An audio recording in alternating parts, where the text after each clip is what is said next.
देखिए भैया, चैप्टर का नाम है motion in a straight line, ठीक है। अब motion in a straight line का मतलब है या तो एक्स एक्सिस या वाई एक्सिस या केवल जेड एक्सिस। अगर बॉडी केवल एक एक्सिस के अलाउंग मूव कर रही है, मोशन कर रही है, मूवमेंट कर रही है, तो इस तरह की मोशन को हम क्या कहते हैं भैया, motion in a straight line या वन डायमेंशनल मोशन, क्या कहते हैं इसे। ठीक है भैया, देखिए ये मान लीजिए कोऑर्डिनेट सिस्टम है, इसे कहते हैं एक्स, ये होता है भैया वाई, और ये होता है आपका जेड।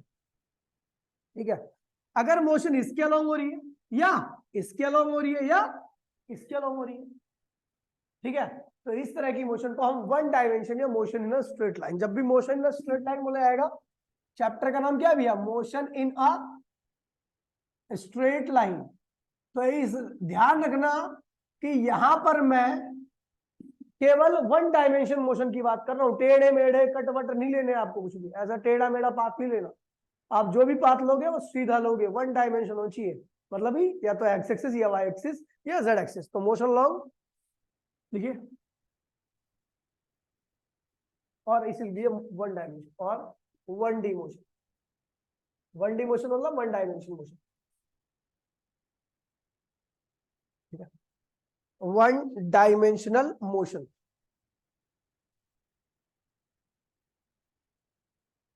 देखिए, if one coordinate change out of three, if one coordinate change out of three, coordinate जानते हो ना भैया, एक्स वाई और जेड को हम कोऑर्डिनेट कहते हैं। If one coordinate out of three, if one coordinate change out of three, if one coordinate change, if one coordinate change out of three with respect to time, if one coordinate change out of three with respect to time, कह रहा है भैया तीन में से केवल एक coordinate अगर टाइम के रिस्पेक्ट में चेंज हो रहा है तो उस मोशन को हम क्या कहते हैं भैया, वन डायमेंशनल मोशन। ठीक है भैया, वन डायमेंशनल मोशन। लिखिए भैया, ये तो हो गया, आपको चैप्टर का नाम बता दिया, चैप्टर का नाम क्या है, वन डी मोशन या motion in a straight line. अब देखिए टॉपिक पे आते हैं, पहला टॉपिक है, लिखिए रेस्ट। पहला टॉपिक का नाम है भैया रेस्ट। रेस्ट, रेस्ट क्या होता है, कोई बताएगा मुझे, रेस्ट क्या होता है? जब टाइम के साथ ऑब्जेक्ट अपनी पोजीशन को क्या करे, चेंज ही ना करे, तो उस तरह की मोशन को हम क्या कहते हैं भैया, ओ सॉरी, उसको हम क्या कहते हैं भैया, बॉडी क्या है, रेस्ट में है। देखिए, when body does not change its position, when body does not change its position, when body does not change its position with respect to time, with respect to time, when body does not change its position with respect to time, कह रहा भैया जब body आपकी time के साथ अपनी position को change नहीं करती है तो उसको क्या कहते हैं भैया, हम रेस्ट कहते हैं। क्या कहते हैं भैया, रेस्ट कहते हैं। अगला लिखिए, एब्सोल्यूट रेस्ट। एब्सोल्यूट रेस्ट क्या ये, कोई बताएगा मुझे, कोई मेरी समस्या का निदान करे, एब्सोल्यूट रेस्ट का मीनिंग क्या होता है, दिमाग लगाओ, एब्सोल्यूट मतलब क्या होता है, पूरी तरह से रेस्ट में रहे। क्या कोई भी बॉडी पूरी तरह से रेस्ट में रह सकती है? ये चेयर पूरी तरह से रेस्ट में है? ये तो आपके फ्रेम ऑफ रेफरेंस है, आपके देखने के नजरिए पे है। अगर कोई बंदा सैटेलाइट से देख रहा हो, ऊपर से, धरती के ऊपर से, तो उसके रिस्पेक्ट में रेस्ट में नहीं है। धरती घूम रही है भैया, धरती की स्पीड है 16,000 किलोमीटर पर घंटा, घूमने की रफ्तार है, तो 16,000 से घूम रही है। चलो मान लो धरती को भी रेस्ट में कर देते, तो धरती भी क्या किसका चक्कर लगा घूमती है, साथ साथ में सूरज के चक्कर लगाती है, पता ना आपको, सूरज के चक्कर लगा रही है। चलो भैया सूरज के रिस्पेक्ट में भी रेस्ट में कर देते हैं, ठीक है। लेकिन आपका सूरज भी क्या करता है, मिल्की वे के चक्कर लगा रहा है, मिल्की वे के सेंटर में जो ब्लैक होल है उसके चक्कर लगा रहा है। सेजिटेरियस ये नाम है, जिसका मास जो है सूरज से 40 लाख गुना ज्यादा है, ठीक है, समझ गया। चलो हम मिल्की वे के सेंटर को भी रेस्ट में कर देते, सूरज भी रेस्ट में मिल्की वे के सेंटर के रिस्पेक्ट में। तो भैया जो आपका ब्लैक होल है, पूरी गैलेक्सी है ना, वो एक बहुत बड़े स्ट्रक्चर की तरफ मूव कर रही है, उसका नाम है ग्रेट एट्रैक्टर, उस स्ट्रक्चर का नाम है ग्रेट एट्रैक्टर, उसकी तरफ मूव कर रही है। चलो उसको भी रेस्ट में कर दो, ठीक है। अब सोचो कहां तक पहुंच गए। अगर मैं मल्टीवर्स एग्जिस्ट करता है तो हर एक यूनिवर्स क्या है भैया, अलग से यूनिवर्स है। तो ये यूनिवर्स एक फ्लूइड में फ्लो कर रहा है पूरा का पूरा, और ऐसी करोड़ों यूनिवर्स क्या कर रहे हैं, अरबों ट्रिलियंस ऑफ यूनिवर्स ऐसी फ्लोट कर रहे हैं। सोचो है रेस्ट में कोई चीज एब्सोल्यूट रेस्ट में रह सकती है? एब्सोल्यूट रेस्ट एग्जिस्ट नहीं करता। यहां पे लिखो absolute rest is not exist, absolute rest is not exist. समझिए भैया, एब्सोल्यूट रेस्ट का मतलब समझिए, पूरी तरह से कोई बॉडी रेस्ट में, अब कोई डेफिनेशन नहीं है इसकी। हाँ मतलब लिखवा दिया तो इसकी डेफिनेशन चाहिए क्या? डेफिनेशन पहली बात तो आती नहीं है, आपको मीनिंग पता होना चाहिए। तो यार वो देखिए 3 इडियट्स, रणछोड़ दास झाझर, और वो दूसरा कौन था, क्या नाम था उसका, ये दूसरा जो नहीं रट्टेबाज जो था, क्या नाम उसका, हाँ चतुर, वो मत बन, मतलब पता कर, ठीक है ठीक है। तो एब्सोल्यूट रेस्ट एग्जिस्ट, समझा दी ना क्यों नहीं करता। चलो भैया, तो ये हो गया भैया। उसके बाद आते हैं भैया types of motion on the basis of coordinate. लिखिए भैया types of motion on the basis of coordinate system, types of motion on the basis of coordinate system. Coordinate system के हिसाब से टाइप्स ऑफ मोशन की बात करेंगे हम,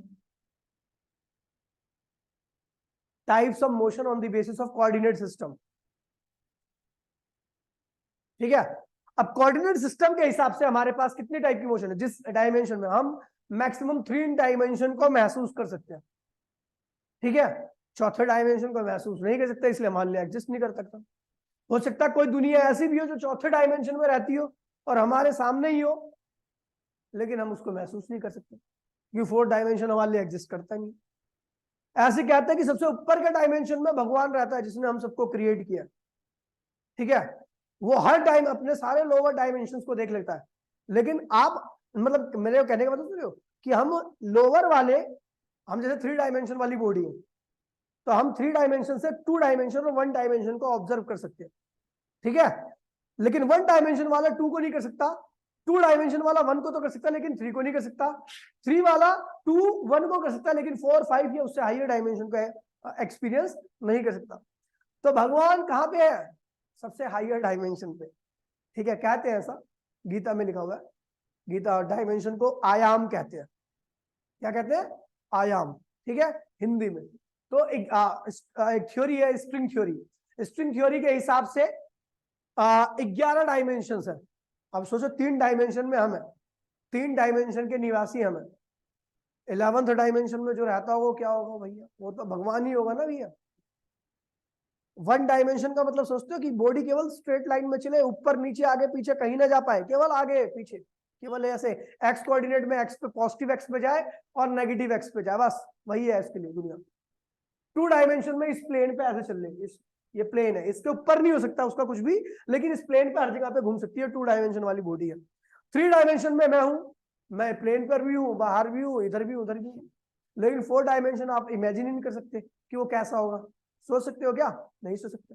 अब सोचो 5th डायमेंशन कैसा होगा, 6 वाला कैसा होगा, 7 डायमेंशन, तो भैया। और लेकिन ये तो छोड़ो, गीता में लिखा हुआ है कुल 51 डायमेंशन होते हैं, 51 डायमेंशन। स्ट्रिंग थ्योरी के हिसाब से 11 डायमेंशन और गीता के हिसाब से, भगवत गीता के हिसाब से 51 डायमेंशन होते हैं। अब सोचो 51 डायमेंशन अगर होते होंगे तो वो क्या होता होगा, ठीक है। तो भैया बहुत मिस्टीरियस, फिजिक्स जो है ना, मैं सही बता रहा हूँ, फिजिक्स जैसा सब्जेक्ट ही नहीं है कोई, सब फीके पड़ जाते हैं इसकी, इसके मतलब इसकी जो इसका इंटरेस्ट है ना वो अलग ही लेवल का होता है, अलग फील देता है। आप अगर आप ना थोड़ा फिजिक्स में सोचोगे ना तो आप अपने आप को भगवान समझने लगोगे, ऐसा फील करो एक बार फिजिक्स को ना, तो ऐसा लगेगा आप ही भगवान हो। और अगर आप रोड पे चलते फिजिक्स को फील करने लगे ना, दुनिया आपके आगे कीड़ा मकोड़ा समझोगे आप, क्या कर रहा है ये, अबे यार। आपको हर काम तुच्छ लगेंगे अगर आप फिजिक्स को एक्सपीरियंस कर रहे हो, सारे काम छोटे हैं, बकवास लगेगी सारी बातें, सारे मोह माया सब चीज। आपको ये पृथ्वी भी लगेगी यार ये क्या है यार, ये तो बहुत छोटी है यार, ये तो क्यों, इसमें तो कीटाणु भी, एक कीटाणु की औकात आपसे ज्यादा होगी। अगर आपके लेवल पे देखा जाए ना, आपके लेवल पे जो कीटाणु की औकात है वो उतनी औकात हमारी धरती की भी नहीं, हमारे सोलर सिस्टम के हिसाब से। मैं मिल्की वे की तो बात ही छोड़ू और यूनिवर्स की तो बात ही छोड़ दे, ठीक है। तो भैया बहुत ज्यादा खतरनाक है फिजिक्स। चलो मजेदार है, ठीक है। अब मैंने बोला भैया डायमेंशन के हिसाब से, कोऑर्डिनेट सिस्टम के हिसाब से आपके 3 टाइप की मोशन होती है। पहली भैया जो केवल एक ही कोऑर्डिनेट पे चले, या तो एक्स पे या वाई पे या जेड पे, 1 डायमेंशन मोशन कहलाते हैं कोऑर्डिनेट के हिसाब से, टाइम के रिस्पेक्ट में चेंज होता है। देखिए भैया, when one coordinate change out of 3, when one coordinate change out of 3 with respect to time, when one coordinate change out of 3 with respect to time, when one coordinate change out of 3 with respect to time, जब 3 में से केवल एक coordinate change होता है time के respect में, तो उसे हम क्या कहते हैं भैया, 1 डायमेंशन मोशन। टाइम एक एडिशनल डायमेंशन है जो हर डायमेंशन में क्या होता है, एक साथ चलता है। समझ गए मेरी बात? सुने कि टाइम एक ऐसा डायमेंशन है जो हर डायमेंशन में एक जैसा ही रहता है, ठीक है। अब कहते हैं टाइम ट्रेवल अगर पॉसिबल है तो हम बैकवर्ड जा सकते हैं, फॉरवर्ड जा सकते हैं, ऐसा ऐसा, ठीक है। तो मैं तो फॉरवर्ड को ही मान सकता हूँ, फ्यूचर में जा सकते हैं, पास्ट में थोड़ा मामला क्या होगा, थोड़ा खराब हो जाएगा, ठीक है। चलो आगे बढ़ते हैं, समझाऊंगा किसी दिन अपनी थ्योरी के हिसाब से, ठीक है, जो हम सोचते हैं। अभी क्लास ले लो, बाद में बात करूंगा, ठीक है। अभी क्लास ले रहा हूँ, ठीक है, ठीक है भैया। तो जब आपका केवल एक कोऑर्डिनेट चेंज होता है 3 में से, तो उस तरह की मोशन को हम क्या कहते हैं, 1 डायमेंशन मोशन। एग्जांपल में लिखिए, एग्जांपल में लिखिए, कोई दे मेरे को भैया, कोई एग्जांपल दो। मोशन ऑफ बस ऑन अ स्ट्रेट हाईवे, सीधा सीधा चली जा रही है एक बस स्ट्रेट हाईवे पे, तो किस तरह की मोशन कर रही है वो, स्ट्रेट हाईवे मतलब ऐसा ऐसा उठा रही हो ना चाहिए, ऐसा ऐसा लहर नहीं मारना चाहिए, सीधा एकदम सीधा, ना उसका वाई चेंज हो ना उसका कुछ चेंज हो, समझिए भैया। तो मोशन ऑफ बस on a straight highway, motion of बस ऑन अ स्ट्रेट हाईवे।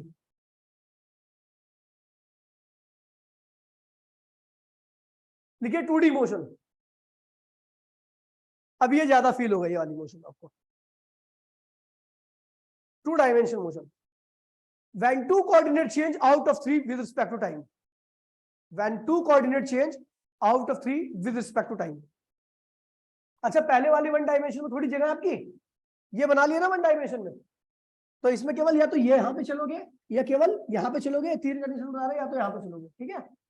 देखिए 2 dimension, when two coordinate change out of 3, when two coordinate change out of 3 with respect to time, इस तरह की मोशन को क्या कहते हैं भैया, 2D motion.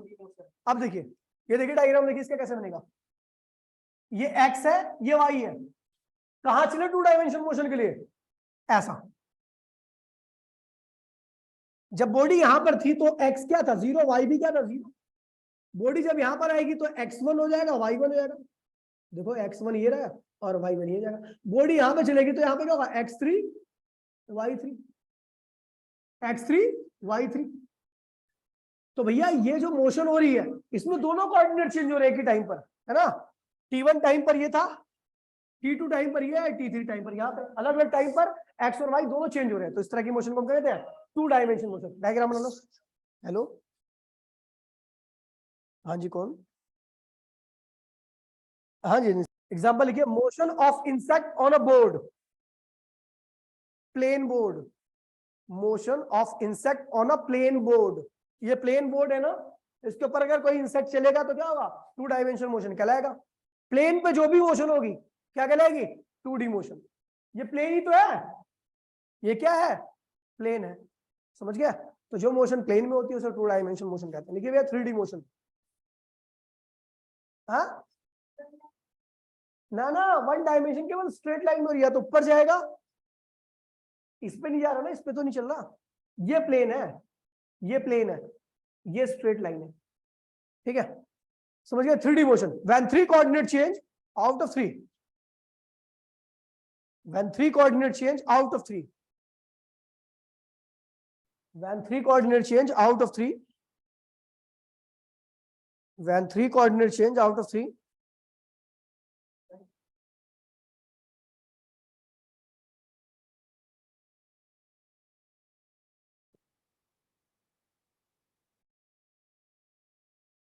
when 3 coordinate change out of 3,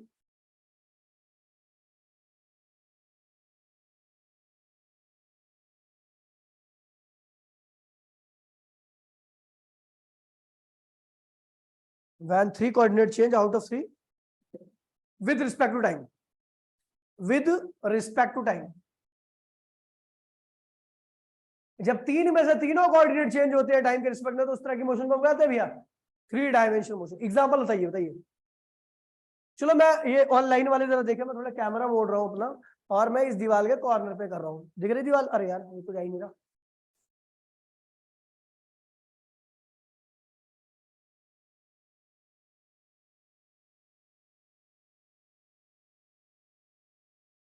अभी आपको बताता हूँ 3D का, ये है टेक्नोलॉजी।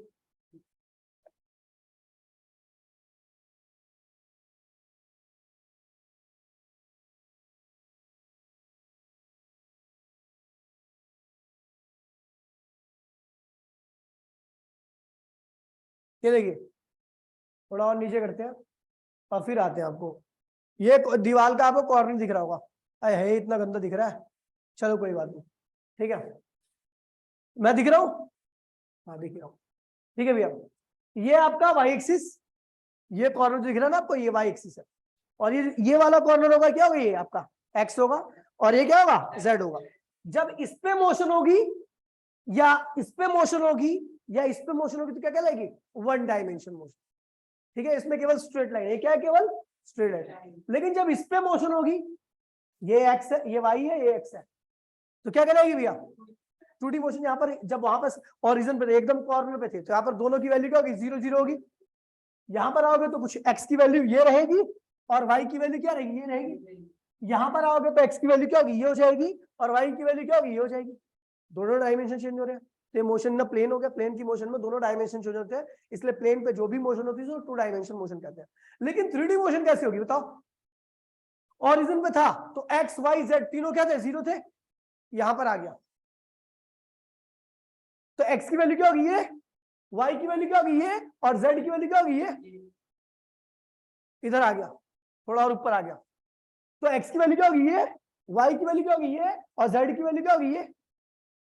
अब हम देख रहे हैं तीनों कोऑर्डिनेट कब चेंज हो रहे हैं, जब मैं स्पेस में आ गया। कहा गया, ये क्या था, स्ट्रेट लाइन थी तो 1 डायमेंशन थी, प्लेन पे था तो 2 डायमेंशन था, लेकिन जैसे स्पेस में आया तो एक्स वाई जेड तीनों चेंज होने लगे।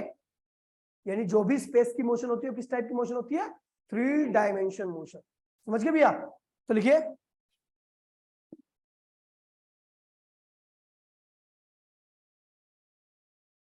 ठीक है, लिखिए motion in a space, example लिखिए ना, motion in a space is known as 3D motion. Diagram देख लीजिए इसका, is known as 3D motion. ये भैया आपका कोऑर्डिनेट, ये मैं क्यूब बना दे रहा हूँ, क्यूबॉइड, ये ज्यादा बेस्ट एग्जांपल लगेगा आपको। ये भी आपका x, ये है आपका y, और ये है आपका z, ठीक है। तो मान लीजिए यहां पर आपके x y z की वैल्यू क्या थी, 0 0 थी, तैरते हुए आ गए यहां पर, है ना, ऐसे चलते हुए आगे स्पेस के थ्रू ही आओगे ना, इस सामने वाले अपोजिट फेस पे, डायगोनल वाले फेस पे। तो एक यहाँ का क्या होगा, x1 y1 z1, तो स्पेस से आया ना यहाँ तक, तो यहाँ पर तीनों कोऑर्डिनेट चेंज करने पड़ेंगे जब तक यहाँ पे आओगे, है ना। तो इस तरह की मोशन को हम 3D मोशन कहते हैं। डायग्राम बना लो,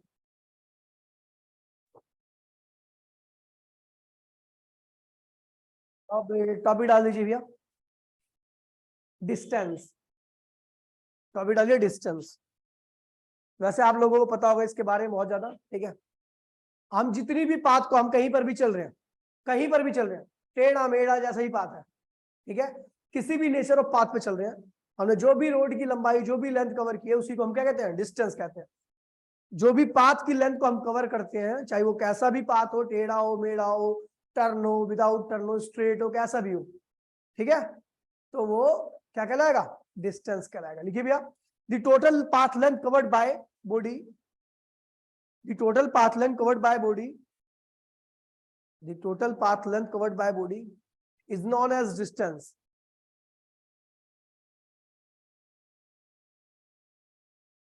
the total path length covered by body is known as distance. ठीक है, लिखिए property of distance, property of distance, property of distance. पहले लिखिए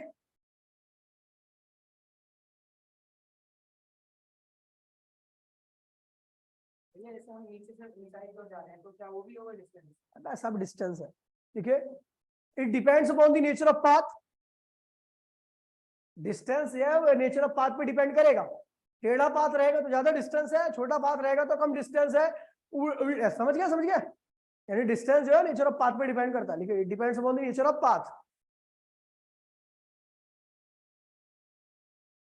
अगले लिखिए second point, scalar quantity, scalar quantity.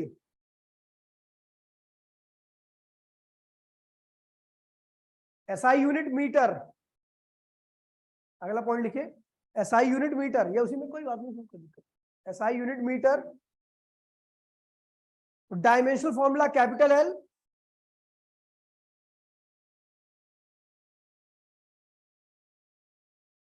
Dimensional formula capital L, always positive, always positive. हमेशा क्या होता है? ये पॉजिटिव होता है, ऑलवेज पॉजिटिव, ऑलवेज पॉजिटिव।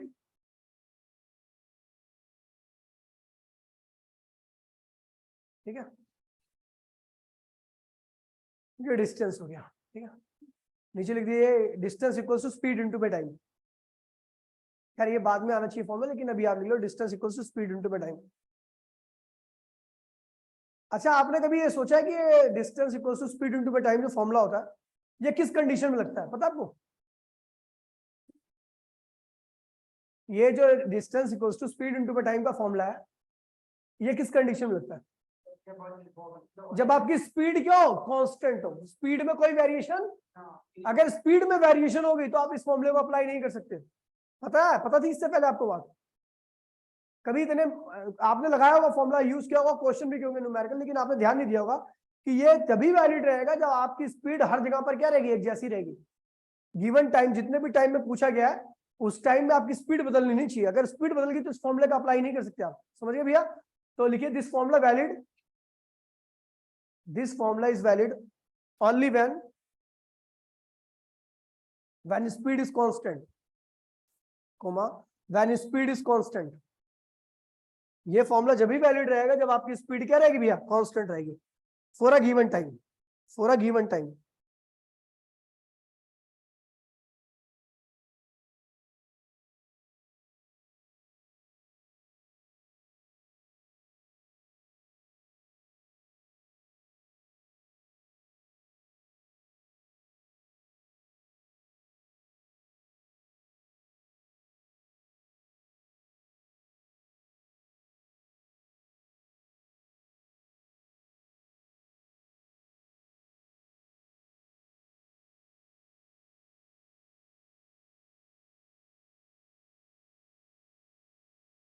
हो गया बेटा?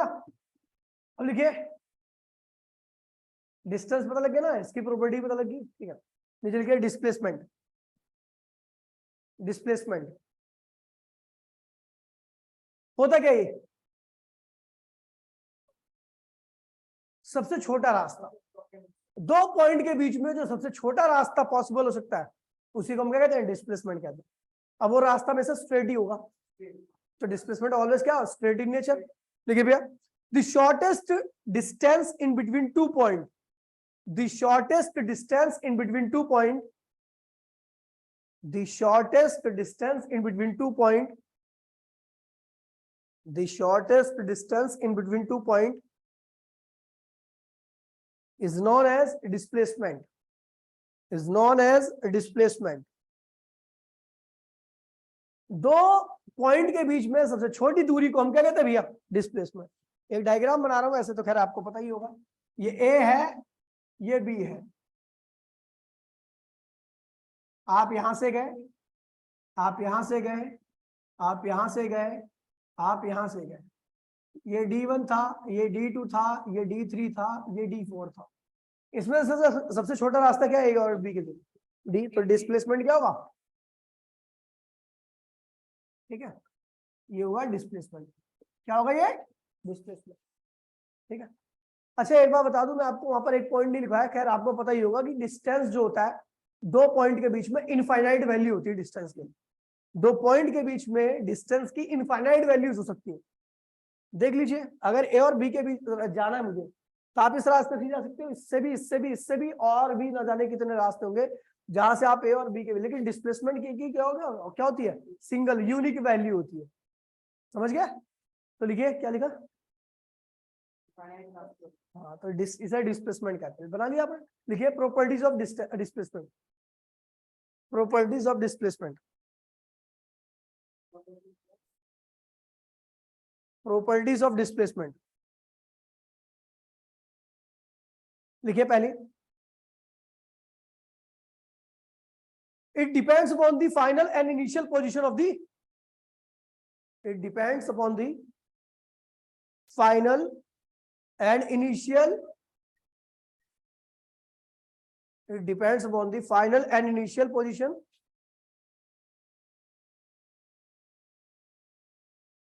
So displacement is state function. So displacement is a state function. Displacement is state function. State. STAT. State function. देखिए भैया, कह रहा है कि भैया ये फाइनल और इनिशियल पे डिपेंड करता है। ठीक है भैया, तो इसलिए जब भी आपको डिस्प्लेसमेंट, ये स्केल है, ये एक्स इनिशियल है और ये क्या है भैया, एक्स फाइनल है। आप यहां से यहां पे आ रहे हो, है ना, यहां से यहां पे आ रहे हो, तो आपका डिस्प्लेसमेंट क्या होगा? फाइनल माइनस इनिशियल, क्योंकि ये स्ट्रेट पे डिपेंड कर रहा है। आप स्टार्टिंग में कहां पे थे और आप बाद में कहां पर हो, तो इन दोनों स्टेट के डिफरेंस को ही हम क्या कहते हैं? आप समझ गए? रास्ता कोई सा भी चुनो, टेढ़ा मेढ़ा कैसा भी, लेकिन आप इनिशियली कहां पे थे और फाइनली कहां रुक रहे हो, उन दोनों स्टेट का जो डिफरेंस होता है वही क्या होता है? डिस्प्लेसमेंट होता है। अब मैं यहां से यहां तक जाने में मैंने कैसे भी रास्ता चुनो, ऐसा भी चुनो, फिर भी क्या होगी? स्ट्रेट लाइन वैल्यू आएगी ना। समझ गया?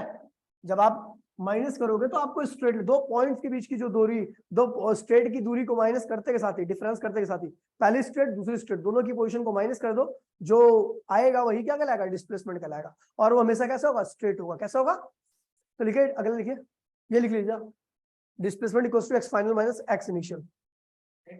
Initial x final minus x initial. I for x I मतलब इनिशियल और एक्स एफ मतलब final.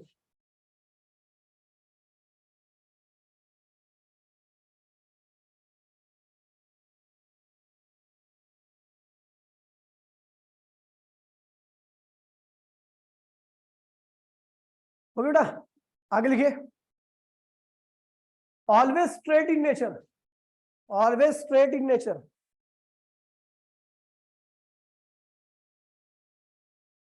so it has definite direction. Straight in nature, so it has definite direction. ये हमेशा कैसा होता है? स्ट्रेट नेचर का होता है, इसलिए इसके पास क्या होगी भैया? डेफिनेट डायरेक्शन होगी, फिक्स डायरेक्शन होगी। स्ट्रेट लाइन के पास पता है क्या होती है? एक फिक्स डायरेक्शन होती है। स्ट्रेट लाइन की जो डायरेक्शन होती है हमेशा फिक्स होती है ना, कहीं पे वेरी तो नहीं करती ना, कि स्ट्रेट लाइन यहां से स्ट्रेट लाइन आगे मुड़ के कहीं परली साइड में चलेगी, तो वो स्ट्रेट लाइन की क्यों होगी?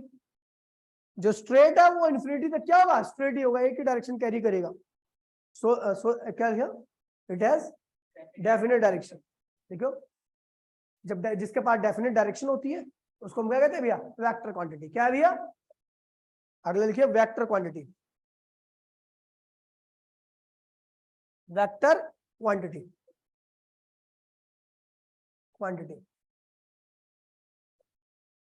देखिए, देखिए, डिस्प्लेसमेंट में भी पॉजिटिव, नेगेटिव और जीरो, ये तीनों नेचर की होती है। डिस्प्लेसमेंट में भी पॉजिटिव, नेगेटिव और जीरो। आपका जो डिस्प्लेसमेंट होता है वो पॉजिटिव भी होता है, नेगेटिव भी होता है और जीरो भी होता है। समझ गए?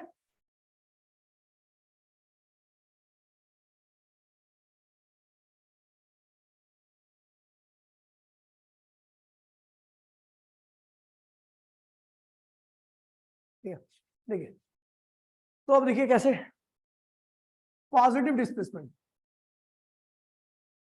डिस्प्लेसमेंट आपका पॉजिटिव है, इसका मतलब क्या है भैया पता है आपको? डिस्प्लेसमेंट क्या होता है? पॉजिटिव मतलब x final minus x initial भी क्या होना चाहिए, ग्रेटर देन 0। अब डिस्प्लेसमेंट पॉजिटिव का मतलब क्या होता है, डिस्प्लेसमेंट क्या होता है, x final minus x initial होता है, अभी लिखवाया था। अगर ये पॉजिटिव है तो इसका मतलब डिस्प्लेसमेंट क्या होना चाहिए, 0 से ज्यादा होना चाहिए। ये पहले लिख देता हूँ, ठीक है। डिस्प्लेसमेंट अगर कोई चीज पॉजिटिव है तो इसका मतलब वो 0 से क्या है, ज्यादा है। अच्छा, डिस्प्लेसमेंट क्या होगा, x final minus x initial, ये भी क्या होगा, ग्रेटर देन 0, यानी x final is greater than x initial. अगर आपकी फाइनल पोजीशन इनिशियल पोजीशन से क्या है भैया, ज्यादा है, तो उस केस में डिस्प्लेसमेंट क्या आएगा, पॉजिटिव आएगा, सबको ही पता है।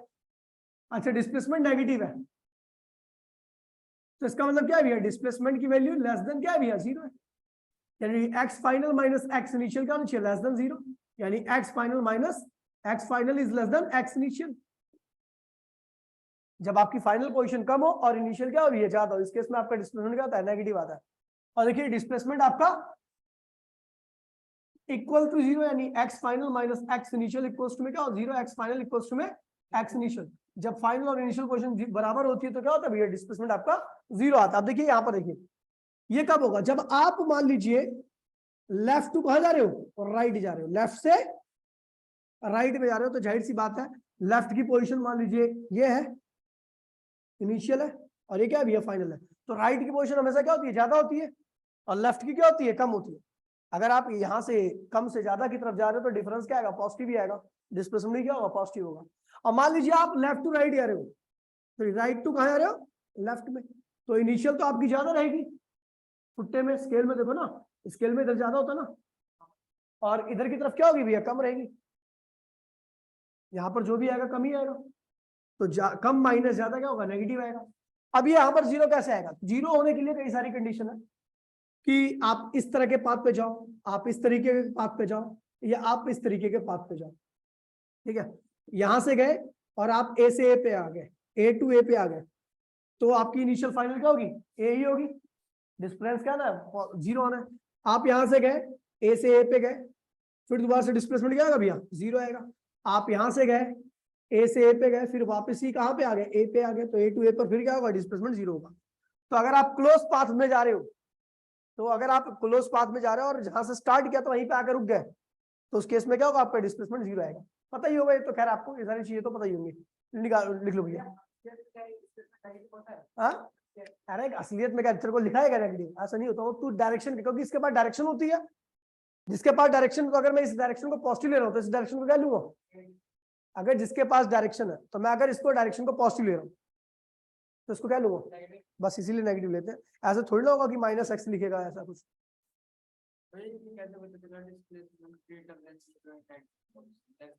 अरे जैसे मैंने मान लीजिए मैं स्केल पे खड़ा हूँ, स्केल पे खड़ा हूँ, 0 से अगर 10 पे जाएगा तो 0 तेरी इनिशियल पोजीशन है, और 10 तेरी क्या फाइनल है।